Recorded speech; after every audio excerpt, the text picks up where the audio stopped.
Hello everyone. So today we are going to start a new topic, new dimension of GSA which is environmental science. अच्छा, इस topic के अंदर से लाजमी एक पूरा सवाल बन जाता है अक्सर, उसमें से पूरा आपके 5-5 नंबर के काफ़ी सारे सवाल होते हैं. ठीक है, तो ये बहुत इंपॉर्टेंट सेगमेंट्स है बहुत सिंपल, तकरीबन सबने पढ़ा होता है. इसमें एटमॉस्फेयर है, इसमें हाइड्रोस्फेयर, बायोस्फेयर, ये सारी चीज़ें, पॉल्यूशन वगैरह, तो बहुत सिंपल है. सिर्फ you need to remember these headings और उसके अंदर आपको ज़ाहिर एक्सप्लेन करने के लिए आपको हेडिंग्स वगैरह का पता होना चाहिए. तो देखते हैं ओवरऑल. सबसे पहले क्या, आज हम एटमॉस्फेयर देख लेते हैं. सबसे पहले तो थोड़ी सी एक्सप्लेनेशन हो गई. एनवायरनमेंट क्या है, फ्रेंच वर्ड से निकला है एनवायरोनिया. ठीक है, इसका मीनिंग होता है surround. Next is broadly define अगर हम करें तो सराउंडिंग्स कहते हैं इसे. ठीक है, फिर आ जाता है physical and biological habitat that surround us, इसको आप कहते हैं एनवायरनमेंट. ये इसकी डेफिनेशन है बेसिकली. फिजिकल एनवायरनमेंट क्या होता है और लिविंग एनवायरनमेंट क्या होता है, छोटी सी बेसिक्स हैं. डिफरेंस क्या है, एक्सटर्नल फैक्टर्स जो होते हैं. ठीक है, ए बायोटिक एनवायरनमेंट और एयर वाटर लैंड जो एग्जांपल, ये सारा आपका फिजिकल एनवायरनमेंट है. लिविंग एनवायरनमेंट में लिविंग ऑर्गेनिजम्स आते हैं. ठीक है, जो हमारे इर्द गिर्द बायोटिक एनवायरनमेंट है ना जितने, वो हमारे लिविंग एनवायरनमेंट के अंदर आते हैं. ठीक है, जैसे कि प्लांट्स, एनिमल्स. तो सबसे पहले हम देखेंगे एटमॉस्फेयर. अब जो आपका एनवायरनमेंट होता है वो 4 सेगमेंट्स में डिवाइड होता है. ठीक है, सबसे पहला होता है एटमॉस्फेयर. तो हम देख रहे हैं सबसे पहले आज एटमॉस्फेयर क्या होता है, एटमॉस्फेयर की लेयर्स वगैरह, इसके ऊपर पूरा एक सवाल आता है, तो इसको आपको समझने की जरूरत है. आसान है, बहुत कॉमन सा है. डेफिनेशन लिखेंगे सबसे पहले आप. ठीक है, डेफिनेशन में क्या बताएंगे, एनवेलप ऑफ गैसेज है surround the earth is called atmosphere. ठीक है, अर्थ सिंपल ये लिख सकते हैं, earth is surrounded by the thin layer of gases which is called atmosphere. ठीक है, it consist of 2 types of gases. एक कांस्टेंट गैसेज होती है और एक वेरिएबल गैसेज होती है. कांस्टेंट गैसेज के अंदर कौन कौन सी आती हैं, कंसंट्रेशन उनकी जो होती है ना सेम रहती है ओवर टाइम. और वेरिएबल गैसेज वो होती हैं जो कि जिनकी कंसंट्रेशन एटमॉस्फेयर के अंदर वेरी करती रहती है टाइम टू टाइम. ठीक है, ये एक्सप्लेन करके थोड़ा सा फिर बताएंगे कि कांस्टेंट गैसेस कौन सी होती है, नाइट्रोजन, ऑक्सीजन, और यहाँ पे CO2 हो गया, H2O और O3 हो गया. ये सारी आपकी वेरिएबल गैसेज है जिनकी कंसंट्रेशन चेंज होती है. अब यहाँ से हमारा कॉन्टेक्ट बिल्ड होना शुरू हुआ है, क्या ग्लोबल वार्मिंग होती है, क्या किस तरीके से सारी चीज़ें होती हैं. खैर, अभी एटमॉस्फेयर समझते हैं, बेसिक्स हो गए. एटमॉस्फेयर को ना साइंटिस्ट ने डिवाइड किया 5 लेयर्स के अंदर. 4 कहते हैं वैसे, 5वीं जो है वो एक्सोस्फेयर जो होती है वो होती है. अब ये थोड़ी चले, यहाँ मैंने पॉइंट्स में लिखवाई, आगे डिटेल बताई हुई है. लेयर्स ऑफ एटमॉस्फेयर कौन सी हैं, सबसे पहली है ट्रोपोस्फेयर.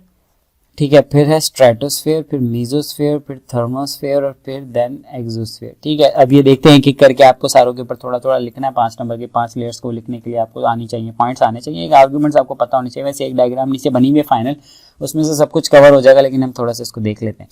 लोएस्ट लेयर होती है ये. ठीक है, टेम्परेचर डिक्रीज होता है, अपवर्ड ऊपर जाने से टेम्परेचर कम होता है. ठीक है, किसने 6.5 रेट से कम होता है पर 1000 मीटर ऊपर जाएंगे तो इतना कम हो जाएगा एटमॉस्फेयर. ठीक है, आपका लो प्रेशर जो भी होता है, टेम्परेचर.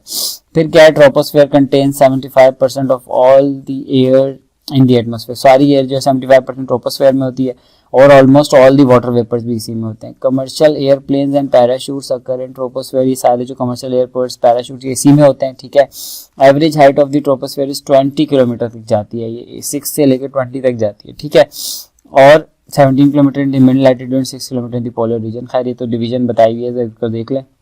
और average height of the troposphere is 13 kilometre होती है. ठीक है, सिंपल ये है, ट्रोपोस्फेयर हो गया. स्ट्रेटोस्फेयर क्या होता है, स्ट्रेटोस्फेयर भी ये सारी चीज़ों में से MCQs वगैरह या कुछ भी इस तरीके से आ सकता है, लेकिन इस पर सेपरेट सवाल भी आता है. This extends upward from the troposphere to about 50 kilometre. ठीक है, 50 किलोमीटर तक जाती है. 220 किलोमीटर से 50 किलोमीटर तक आपकी स्ट्रेटोस्फेयर होती है. इसके अंदर ओजोन होती है. Temperature increase slightly with the altitude in the atmosphere. Temperature थोड़ा सा इंक्रीज होता है, ज़्यादा नहीं होता. वैसे हॉटेस्ट लेयर होती है क्योंकि आपका ओजोन होती है यहाँ पे. Increase in temperature with the height occurs because of absorption of the UV rays. ठीक है, टेम्परेचर इसलिए ज़्यादा होता है, मैंने जैसे बताया, यहाँ पे ओजोन लेयर्स होती हैं तो वो यूवी रेज को एब्जॉर्ब करती है सनलाइट से और वो अर्थ तक उसको नहीं आने देती. सही, एक शील्ड है, प्रोटेक्शन, ऑब्वियसली आपको पता होगा, सिंपल सी बात है. आगे देखेंगे ओजोन डिप्लीशन वगैरह भी हम इसके अंदर आएगा. ये पूरा एनवायरमेंटल साइंस में सारी चीज़ें आ जाती हैं.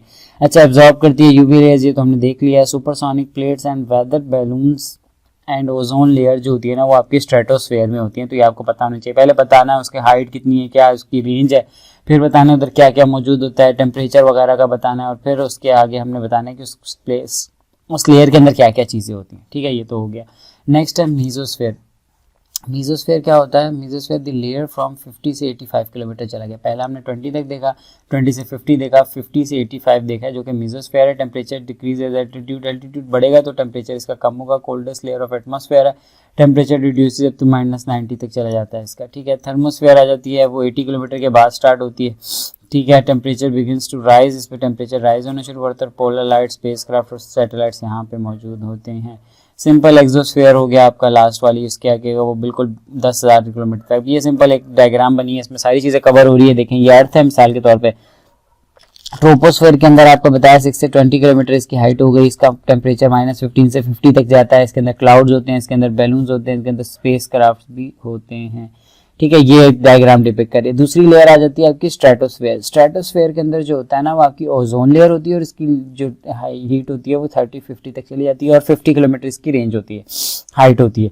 फिर आ जाता है मीजोस्फेयर। मीजोस्फेयर में आपको देखिए मीटेओराइड्स और रॉक, ये जो आपकी सैटेलाइट्स वगैरह होती हैं, ये इसमें होती हैं, ठीक है। -90 तक इसका सेंटीग्रेड होता है और 85 किलोमीटर तक हाइट होती है। फिर आ जाता है थर्मोस्फेयर। थर्मोस्फेयर में आपका सैटेलाइट्स एंड स्पेसक्राफ्ट रेडियोस होती हैं। आयोनाइजेशन, आयोनोस्फेयर जो होता है वो इन दोनों को मिला के बनता है, थर्मोस्फेयर और मीजोस्फेयर को। इसके अंदर DE लेयर्स होती हैं और E एक F लेयर होती है, ठीक है। 3 लेयर्स को मिला के आयोनोस्फेयर बनता है और इसी तरीके इसकी हाइट 500 से 1000 होती है।